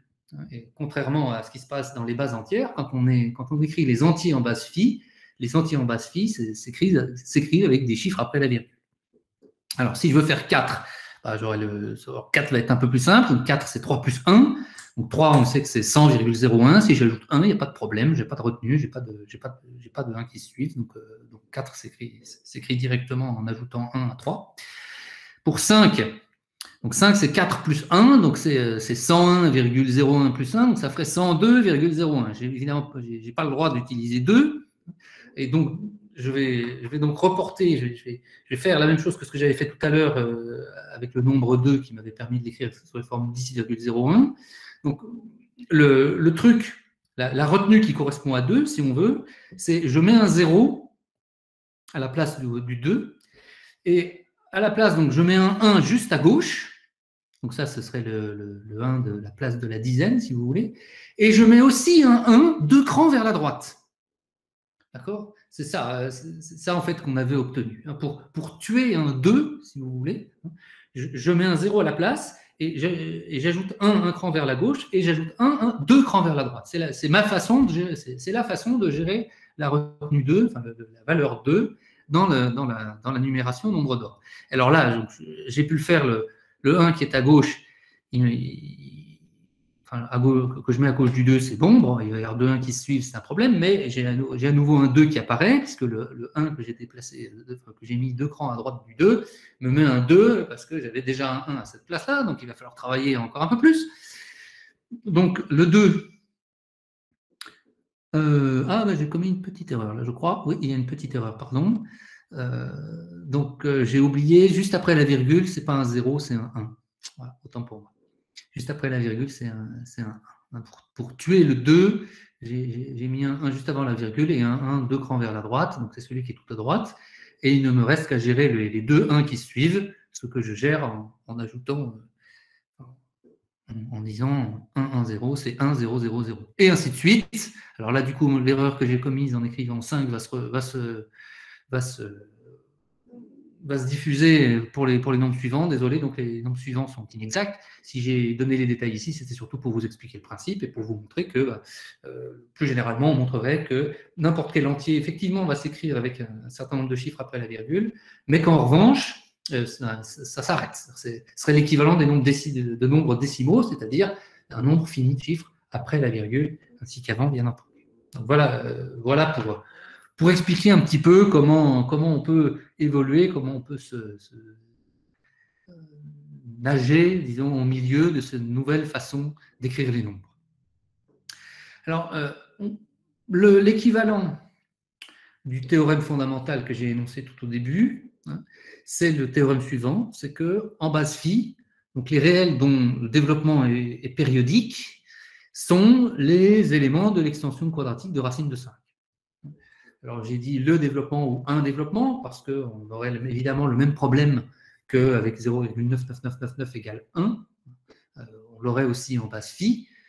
ça c'est pour des raisons, là pour le coup, le fait qu'il y ait toujours ce problème qui se pose et qu'on ne puisse pas imaginer de base de numération dans laquelle les nombres n'auraient qu'une écriture, ça tient là pour le coup à des raisons topologiques, donc qui tiennent à la structure de R. Si on avait une base qui permettait d'écrire les nombres d'une seule, enfin, permettait vraiment de mettre en bijection un codage et un nombre, on aurait dans ce cas-là que R serait totalement discontinu.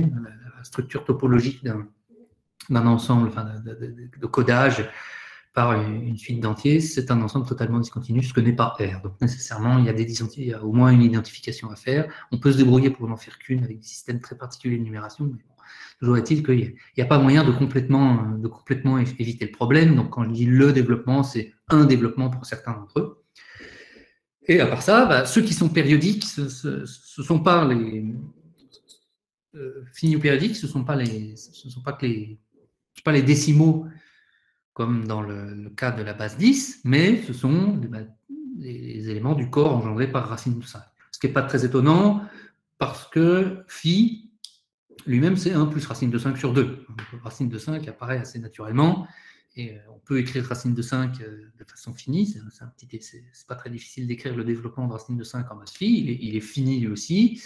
Bon, et la démonstration de ce théorème, je ne la fais pas, mais vous pourrez la faire en vous inspirant rigoureusement de la démonstration que j'ai rappelée au début du théorème fondamental qu'avait évoqué Wallis. La démonstration est essentiellement la même, simplement il faut s'entraîner, il faut réinterpréter ce que c'est qu'une division entre nombres qui ne sont pas écrits en base 10 ou en base 2, mais qui sont écrits en base phi. Mais fondamentalement, c'est exactement la même chose. Ce sera aussi le principe des tiroirs, et on aura le même genre de choses. La seule chose algébriquement un petit peu différente à regarder, c'est s'assurer que, il faut juste savoir qu'un élément de Q de racine de 5 peut toujours s'écrire sous la forme A plus B racine de 5 sur C, où C est un entier, en utilisant la quantité conjuguée. Ce sont des théorèmes classiques d'algèbre que vous connaissez probablement depuis longtemps. La quantité conjuguée, l'expression conjuguée, c'est des choses qu'on voit même si ce n'est pas tout à fait avec ce formalisme-là, on le voit assez tôt. Donc, voilà l'équivalent, disons, en base nombre d'or du théorème du théorème de Wallis. Et donc, on va pouvoir aussi, si on veut aller plus loin, et c'est là que ça va commencer à devenir un peu plus intéressant, si on veut aller plus loin, qu'est-ce qui se passe si on regarde les mots circulaires ? Comment regarder les développements périodiques sous forme de mots circulaires en base phi. Alors, tout à l'heure, vous vous souvenez que j'ai défini l'addition des mots circulaires, ça marchait très bien parce qu'on était en base 10 et qu'il suffisait de réinvestir le même genre de choses que dans l'addition des nombres ordinaires. Là, ça va fonctionner de la même façon. Donc, il faut éventuellement, au préalable, c'est un petit peu entraîné pour savoir comment on fait des additions en base phi, mais là, pour le coup, on va le faire directement avec des mots circulaires en base phi. Donc là, j'en ai pris 2 de taille 7 et je veux les ajouter. Donc, comment je peux faire la somme de ces 2 mots circulaires ? Je vais commencer par faire semblant de rien et par faire la somme sans me poser de questions. Donc là, je vais avoir un 2 et puis je vais avoir 2 1 qui suivent. Donc c'est pas comme ça que j'ai envie de l'écrire si je veux m'inspirer de la façon dont on écrit les réels en base phi. Mais donc, je vais opérer dessus. Alors, ce que je peux commencer, c'est les 2 1 qui suivent. Je fais pareil. Les 2 1 qui suivent, c'est une retenue. Je mets des 0 à la place et je mets un 1 à gauche. D'accord ? Ça, c'est la transition qu'on a déjà vue plusieurs fois. Et pour le 2 qui m'embête aussi, je vais faire à nouveau la même chose. Donc, je vous rappelle, le 2, je l'enlève, je mets un 0 à la place. Et pour compenser, je mets un 1 immédiatement à gauche et un 1 2 crans vers la droite. Donc voilà les 2 1 que j'ai ajoutés. Mais cette fois, j'ai mis en rouge un nouveau problème. C'est que le 1 qui, juste avant là, tout à gauche, ne me posait pas de problème, se met à m'en poser un. Pourquoi ? Parce que le 1 tout à gauche et le 1 tout à droite doivent être considérés comme consécutifs. Parce que le mot est circulaire. Il se referme sur lui-même. Et donc là, j'ai 2 1 qui se suivent.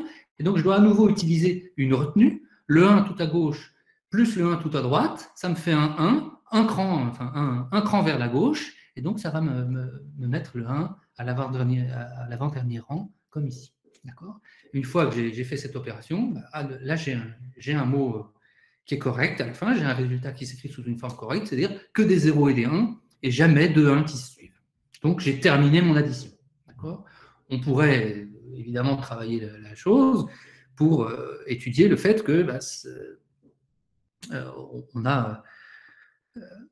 on peut faire l'addition de tout ce qu'on veut, il n'y a pas de problème particulier pour ajouter des nombres circulaires, enfin, au moins en général, mais ensuite va se poser la même question qui s'est posée tout à l'heure avec la base 10, qu'est-ce que ça va devenir, comment est-ce qu'on va travailler, comment est-ce qu'on va créer des groupes.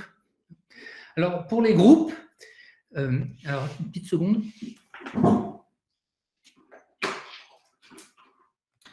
Pour les groupes, je regarde quand même un petit peu l'heure, parce que je crois que le temps passe. Pour les groupes, on va explorer,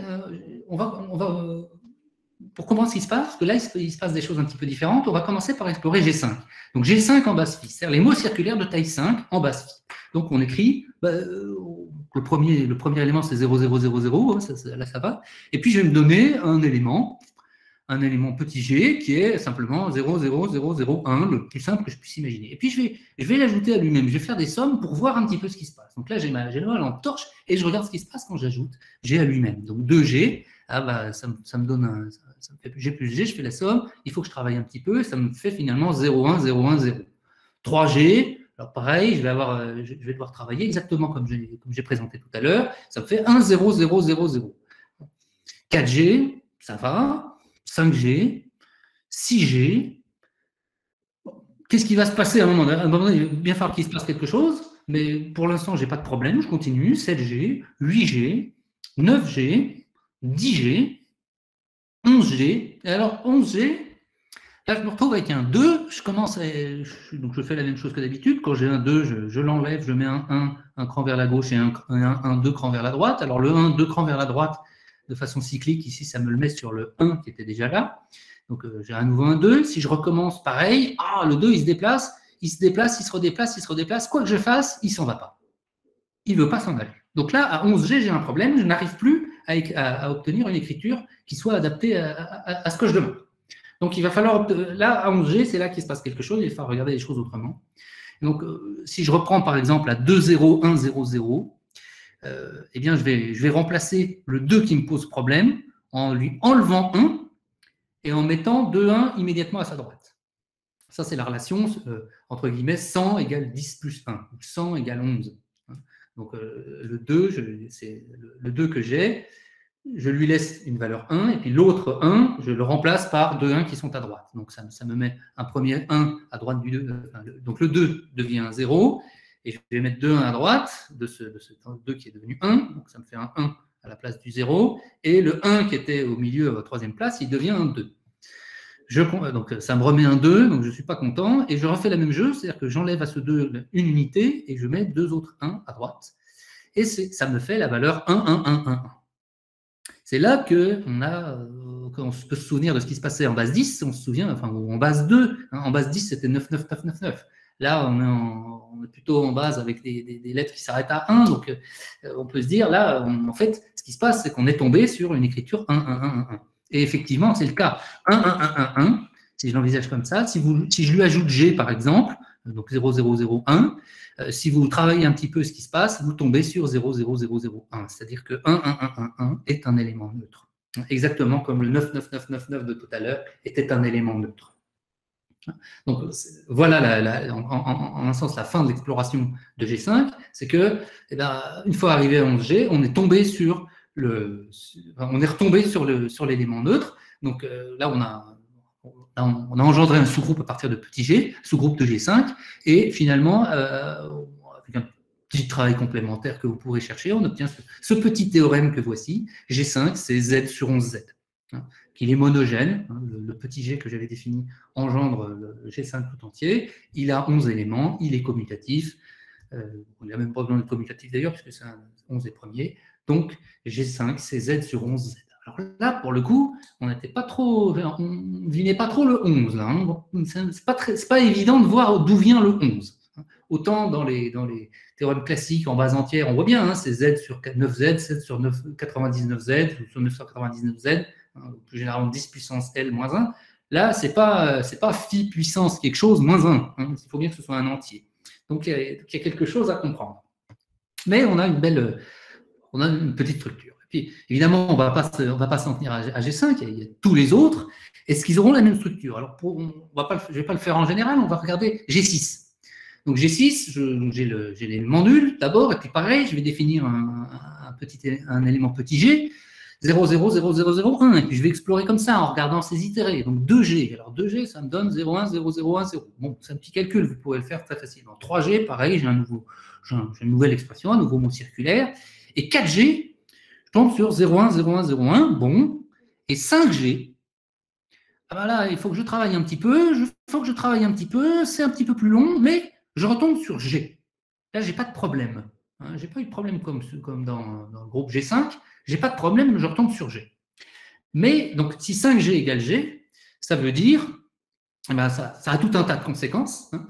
Ça veut dire, d'une part, que eh bien, G6 contient Z sur 4Z comme sous-groupe. Hein, c'est le sous-groupe engendré par petit g. Et ça me dit aussi que le 4G, hein, le 0,1, 0,1, 0,1, est neutre. Donc, ça ne va pas être 1, 1, 1, 1, 1, hein, comme pour G5, ça va être 0,1, 0,1, 0,1. C'est celui-là qui est neutre. Et puis, au lieu de partir de petit g égale 0, 0, 0, 0, 0, 1, j'aurais pu partir d'un autre, par exemple, en mettant le 1 un cran vers la gauche. Ça m'aurait à nouveau donné une copie de Z sur 4Z, et ben, en décalant tout le monde vers la gauche, ça m'aurait donné un deuxième élément neutre, enfin un troisième élément neutre, 1, 0, 1, 0, 1, 0. Donc, dans G6, j'ai 3 éléments neutres, 0, 0, 0, 0, 0, 1, 0, 1, 0, 1, et 1, 0, 1, 0, 1, 0. Il faut identifier ces 3 choses-là pour avoir un groupe et pour avoir un groupe abélien. Ce sont ces identifications-là qui vont fonctionner. Et une fois qu'on le fait, un petit travail complémentaire nous montre que G6 est isomorphe à Z sur 4Z, croix Z sur 4Z. Donc là, pour le coup, on s'éloigne encore plus de ce qui se passait dans le cas classique de la base entière. On n'a même pas un groupe monogène. On a un groupe qui est un produit cartésien de deux groupes, de deux sous-groupes finis, de deux groupes cycliques. Alors, que ce soit un produit de deux sous-groupes, ce n'est pas complètement étonnant quand on se souvient que phi, c'est un nombre quadratique. Donc, fondamentalement, c'est un nombre qui vit en dimension 2. Donc là, on retrouve quelque chose en dimension 2, ce n'est pas complètement étonnant. Mais quand même, le fait que G5, lui, soit homogène et pas G6, ça suggère que les choses ne se passent vraiment pas tout à fait de la même façon, qu'il y a quelque chose à faire. J'ai volontairement évité de vous donner un théorème complètement général, mais on peut le faire. Hein, on peut décrire les GN, hein, les mots circulaires en base phi de longueur quelconque. Alors, essentiellement, une fois sur deux, il est monogène, et une fois sur deux, c'est un produit cartésien. On sait décrire un produit cartésien de deux groupes, qui sont essentiellement isomorphes l'un à l'autre. On peut décrire explicitement le nombre d'éléments de chaque groupe. Ça ressemble à de la suite de Fibonacci. Ça, pour le coup, c'est sans grande surprise. Mais plutôt que de vous donner un théorème général, parce que l'idée, c'est plutôt d'explorer ici que de donner des théorèmes vraiment généraux. Je voudrais finir en évoquant quelques petites merveilles de Z sur 11Z. Pourquoi Z sur 11Z? Parce que c'est notre ensemble G5. Hein. Donc là, je vous ai remis la présentation des éléments de Z sur 11Z comme mot circulaire de longueur 5 écrit en base phi. Donc, qu'est-ce qu'on peut faire avec ça? On peut regarder Z sur 11Z d'une façon un petit peu nouvelle en disant on va associer à chaque mot circulaire une valeur. Mais comment? On a 5 cases. Et puis, le 1 égale 0,00001 me dit que le 1 à droite du mot circulaire 0001 vaut 1. Donc, je mets 1 dans la case de droite. Désolé, il y a plusieurs 1, mais j'espère que vous avez compris duquel il est question. Donc, c'est le 1 de droite dans l'expression à 5 lettres que je retransporte dans la 5e case à droite. Ensuite, 3 s'écrit 1, 0, 0, 0, 0. Ça veut dire que le 1 initial, je peux lui attribuer la valeur 3. Ensuite, j'ai 4 qui s'écrit 0, 0, 0, 1, 0. Donc, je place 4 en 4e position dans mes cases de droite. Même chose pour 5 qui va se mettre dans la position du milieu. Et enfin, pour 9 qui sera le 2e à partir de la gauche. Et donc là, j'ai une suite de 5 chiffres, comme 5 nombres, 3, 9, 5, 4, 1. C'est magique. Alors là, je trouve ça magnifique. Évidemment, ça se généraliserait au-delà de 5Z sur 11Z. Donc là, je vous le présente vraiment pour que ce soit visible, parce que ces 5 nombres-là ont une propriété assez remarquable, assez jolie. D'abord, c'est une suite de Fibonacci circulaire modulo 11. Et ça, si vous avez demandé de me trouver une suite de Fibonacci circulaire modulo 11, je ne sais pas si vous l'aurez trouvé, c'est pas facile. C'est-à-dire, donc une suite de Fibonacci, c'est une suite dans laquelle chaque terme s'obtient en ajoutant les 2 termes qui le précèdent. Et là, elle est modulo 11, donc on ajoute modulo 11, et elle est circulaire. Alors, il faut lire les choses de droite à gauche. 1 plus 4, ça fait 5. 4 plus 5, ça fait 9. 5 plus 9, modulo 11, ça fait 3. Et comme c'est circulaire, ça continue. 9 plus 3, modulo 11, ça fait 1, le 1 qui est à droite. Et enfin, 3 plus 1, les deux extrêmes, ça fait 4. Alors, on peut comprendre pourquoi, et évidemment, en regardant non pas G5, mais G2L plus 1, on aurait une suite de Fibonacci circulaire plus grande et modulo l'ordre du groupe. Et ce n'est pas seulement une suite de Fibonacci circulaire modulo 11, c'est aussi autre chose, c'est une suite géométrique circulaire modulo 11. Et en l'occurrence, elle est de longueur 4. Donc là aussi, on regarde de gauche à droite. Là, pour le coup, on pourrait regarder de droite à gauche en prenant l'inverse. Mais elle est de raison 4. Donc 1 fois 4, 1 fois 4, ça fait 4. 4 fois 4, modulo 11, ça fait 5. 5 fois 4, modulo 11, ça fait 9. 9 fois 4, modulo 11, ça fait 3. Et 3 circulairement, c'est circulaire. 3 fois 4, modulo 11, ça fait 1.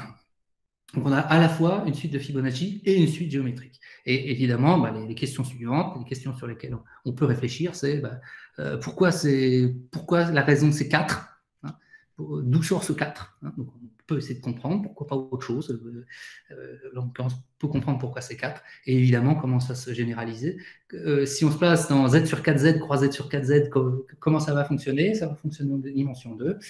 On peut aussi évidemment regarder pour d'autres bases de numération que Phi. Là, c'est vraiment l'exemple le plus simple, mais il y a d'autres systèmes de numération avec des suites à récurrence linéaire, au moins unitaires, et puis on peut généraliser ce genre de résultats. Voilà, je vous remercie de votre attention. C'était un petit peu long peut-être, mais si on a encore un peu de temps pour les questions, ce sera avec plaisir. Merci beaucoup, professeur Benoît. Alors, la conférence d'aujourd'hui s'est intéressée à un résultat qui est très, très intéressant. C'est que l'ensemble des réels, admettant un développement décimal périodique, sont les rationnels. Aussi, vous êtes intéressé au cadre de l'histoire, aussi au cadre théorique, bien sûr. Et donc, maintenant, je vais passer à la phase des questions. Mais avant, je remercie beaucoup le professeur Hassan Al-Amri qui a vraiment insisté sur le fait que le savant Ibn Yahya, le Maghribi, Samawal, que vous avez cité, Benoît, a été né à Fès. Donc, c'est un Marocain. Voilà. Donc, ça nous réjouit tous. Merci, professeur Hassan Al-Amri. Alors, maintenant, mon collègue Farahi, est-ce qu'il y a, avant de passer aux questions, j'ai vu monsieur le doyen, il a insisté pour qu'il dise le mot de bienvenue. Bien sûr, il était très occupé, il recevait une délégation belge. Je lui passe la parole et après, on passe aux questions. Professeur Moukrim, à vous la parole. Je sais que vous êtes très occupé. Avec plaisir, professeur Arish, je te parmi vous. D'abord parce que le rendez-vous devient un rendez-vous mercredi à 16h, il y a une conférence et chaque fois il y a une thématique et c'est intéressant.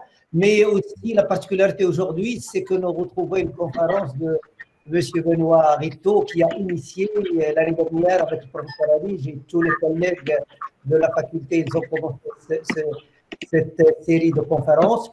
Donc je tenais à le remercier et à renouveler mes félicitations à tous les laboratoires partenaires, que ce soit au Maroc, au Maghreb, en Europe et en Amérique du Nord, d'avoir mis en place cette très bonne tradition et discussions mathématiques franco-marocaines.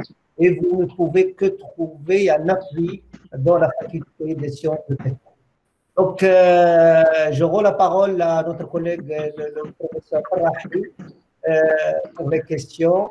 Et à très bientôt, Benoît. On sera heureux de vous accueillir, comme l'a dit le professeur Ali la dernière fois, et vous et votre partenaire. Merci. Je vous rends la parole, cher collègue. Merci, professeur Moukrim. Merci beaucoup. Professeur Farahi. Merci, Monsieur le doyen. Merci, mon collègue, donc, professeur Bozlma. Bon, pour le moment, il y a une question posée par notre étudiante Hala Kharpour. Elle se pose la question, est-ce qu'on peut dire que le groupe G6 est aussi cyclique? Peut-être en référence que le fait que 4Z égale 4Z, d'après ce qu'il a écrit, est aussi cyclique dans une base, dans la base 2. Est-ce qu'on peut dire quelque chose pour le groupe G6? Alors G6, c'est pas cyclique. Alors, ce qu'on appelle cyclique, d'une façon générale, c'est un groupe de la forme Z sur NZ. Donc, il se referme comme un cercle en prenant 1. C'est comme les racines de l'unité. On peut voir une présentation de Z sur NZ, c'est l'ensemble des racines énièmes de l'unité. Donc, ça va dessiner un polygone régulier. Le groupe G6, c'est Z sur 4Z croise Z sur 4Z. Donc, c'est plutôt un tore. On peut le voir en dimension 2, si on veut. Le cercle, c'est le tore de dimension 1, et le Z sur 4Z croise Z sur 4Z, ce serait un tore de dimension 2, si vous voulez. On ne dit pas cyclique, enfin, le terme n'est pas celui-là. Mais effectivement, il a un côté retour, quoi. On revient sur lui-même, et c'est un petit peu fait pour ça. Donc les mots eux-mêmes vont être circulaires, mais si on veut le décrire en théorie des groupes, il va falloir faire le produit cartésien de deux groupes cycliques. Et on ne pourra pas. Le seul groupe cyclique qui a 16 éléments, c'est Z sur 16Z. C'est Z sur 16Z, pardon. Et Z sur 4Z croise Z sur 4Z. Il a 16 éléments aussi, mais il n'a pas la même structure de groupe. Il n'est pas monogène. Ouais. Il y a aussi, professeur Farah, une question du professeur Ribaoui Abdelaziz. Alors, c'est un peu plus haut, je pense. Oui. Il se demande, professeur Ribaoui, est-ce que vous êtes avec nous? Vous pouvez poser la question directement. Professeur Ribaoui. Donc, professeur Ribaoui demande, est-ce qu'il y a une période pour le nombre pi? Alors, le nombre pi, il est irrationnel et il est même transcendant. Donc, comme on est dans le cadre d'application du théorème de Samuel Cohn, là, ce qu'énonçait Cohn, c'est si on est... non, pardon, c'est plutôt le théorème de Wallis, donc c'est périodique, c'est seulement si rationnel. Donc, pi étant irrationnel, il aura un développement apériodique, quelle que soit la base entière. Alors, effectivement, on peut se poser la question, et en base phi, qui n'est pas une base entière, est-ce que pi pourrait avoir un développement périodique?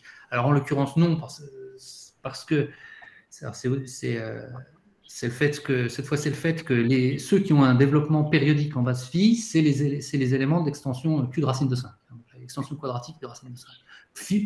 Pi ne fait pas partie de Q de racine de 5, ça se saurait, malheureusement, et donc là non plus, il sera irrationnel, et il sera apériodique. Et plus généralement, je ne crois pas qu'on connaisse de base intéressante dans laquelle pi puisse avoir un développement périodique, parce que ce serait une base qui serait trop liée à pi lui-même pour être une base intéressante. Alors, on peut imaginer, le mot intéressant est évidemment un peu subjectif.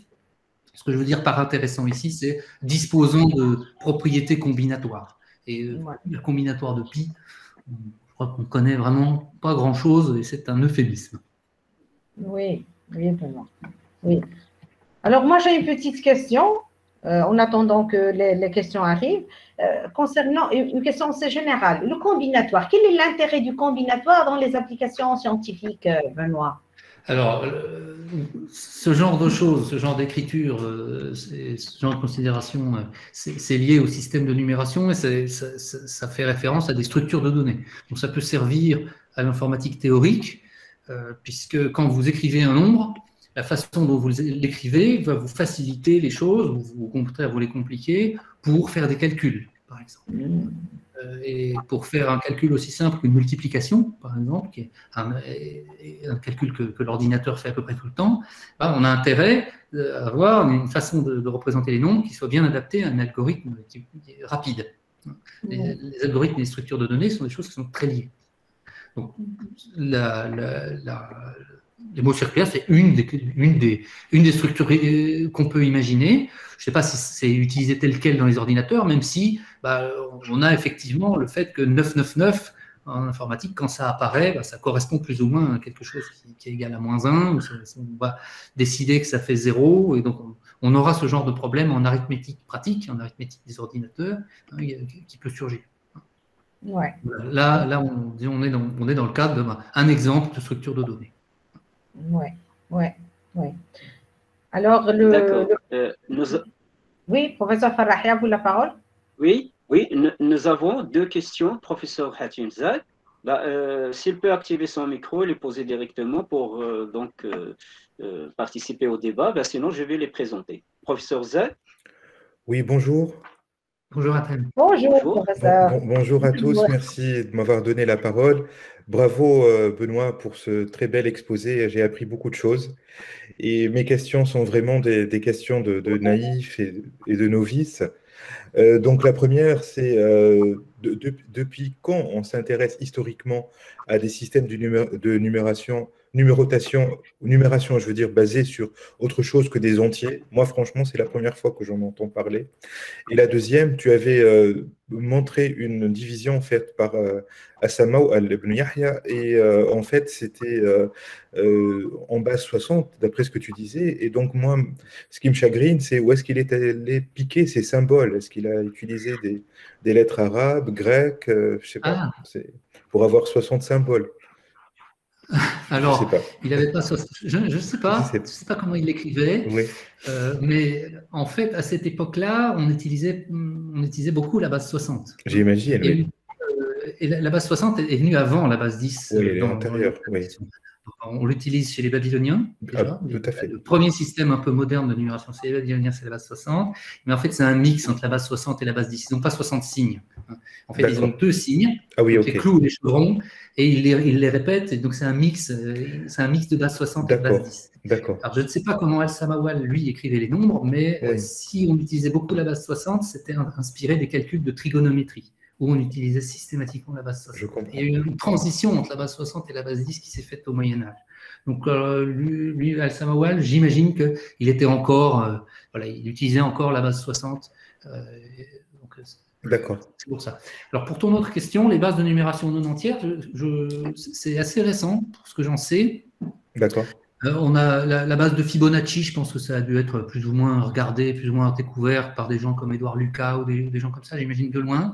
Mais sinon, ça commence au XXe siècle, ça commence dans les années 50, donc c'est les travaux de Régny, de Paris. Donc c'est très récent. Alors je ne sais pas exactement pourquoi, parce que c'est des questions quand même qui peuvent être assez naturelles. Une explication, ça peut être une explication historique, c'est cette fracture entre les praticiens et les théoriciens, quoi. Les théoriciens, ils se fichent des nombres décimaux et des propriétés des décimaux. C'est tout juste si même nos étudiants savent ce que c'est que l'ensemble des nombres décimaux, on utilise peu. Et l'idée qu'il y ait des questions théoriques qui soient se poser dessus, elle est venue, semble-t-il, au XXe siècle. Je ne connais pas vraiment d'exemple. D'accord. Merci et merci encore. Merci Yatem. Merci professeur Hatim Zak. Merci professeur Merci professeur Benoît Rito. Donc je crois qu'il est presque 1h30 qu'on est connecté. Donc on va terminer, mais avant je donnerai... Oui. Professeur Bouzlma, il y a 2 petites questions peut-être peut-être avant de terminer, sont déjà posées, donc vous souhaitez. Donc, une question de professeur de notre collègue El-Hibaoui. Est-ce que les résultats obtenus sont applicables ou on peut trouver des applications dans le domaine de la cryptographie? Alors, ces résultats-là tels quels, pas tout à fait, mais en revanche, il peut y avoir, je pense que si on creuse un peu ces résultats, on doit pouvoir avoir des critères des tests de primalité. Oui, on doit pouvoir. Je ne suis pas encore exactement allé jusque-là, mais le test de primalité de Lucas Lemmer, par exemple, on voit bien qu'on peut l'interpréter du point de vue combinatoire comme ça, et éventuellement réfléchir sur des tests, sur d'autres tests du même type. Voilà le lien qu'on peut envisager de faire. D'accord, merci professeur Rito. Une dernière question peut-être, toujours notre étudiante Hala. Je peux activer ton micro.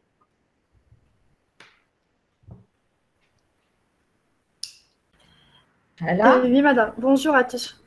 Dans la théorème les limites pratiques, pendant la démonstration, vous avez écrit qu'on n'a que 0,AB égale une fraction de AB sur 40, 20, 19. Donc, est-ce que vous avez écrit ça juste car vous crût que la longueur c'est 1 de 9 ou parce que vous avez déjà cru ça? Je n'ai pas bien compris votre question, pardon. L'hypothèse, c'est, le théorème, c'est on multiplie deux nombres dont la longueur du développement de la période est 2, est égale à 2. 0,45 fois 0,32 32. Mon problème, c'est pourquoi vous avez écrit que... oui, c'est ça. Mais ma question, c'est pourquoi vous avez écrit 0,AB égale à AB sur 99? Alors ça, c'était une conséquence de... Juste 99. Oui, c'est quelque chose que j'ai déjà écrit en fait à la diapo d'avant dans la démonstration du théorème fondamental. C'est que 0, quelque chose est toujours égal à le quelque chose divisé par le nombre de 9 qu'il faut, c'est-à-dire la longueur du quelque chose au numérateur. Ça se vérifie. Vous pouvez faire soit vous pouvez faire de façon théorique en faisant la somme d'une série géométrique, soit vous prenez deux nombres, vous divisez je sais pas, 457 par 999, vous faites la division, posez la division et vous verrez que ça vous fera 0,457 à l'infini. C'est un petit exercice que... D'accord, monsieur, merci. D'accord. Merci. Voilà, professeur Bozlomat, voilà. Voilà, donc, bon, avant de remercier tous les participants, je donne la dernière parole au professeur Benoît et après, je présenterai les conférences du mois d'avril. Merci à tous, merci d'être venus, toujours aussi nombreux, et puis de vos questions intéressantes. Et moi aussi, ce sera avec plaisir que je vous retrouverai tous pour la conférence de la semaine prochaine. Merci Benoît. Alors, je remercie tous les participants, professeurs, mes collègues, aussi tous les doctorants, tous les étudiants de master. Ça a été une conférence très, très bénéfique. Alors, je vous donne rendez-vous au mois d'avril avec cette conférence des professeurs Saïd Mohamed, Mourad Mohamed, Sami Barkat et professeur Faisal Ben Khaldoun, que je remercie beaucoup. Alors, je vous donne aussi rendez-vous la semaine prochaine, le mercredi 7 avril, avec le professeur Saïd Mohamed. Il va présenter une conférence sous le thème « Les éléments finis enrichis où on sent les mathématiques ». Alors, au mercredi prochain, 7 avril, et je vous remercie tous. Au revoir.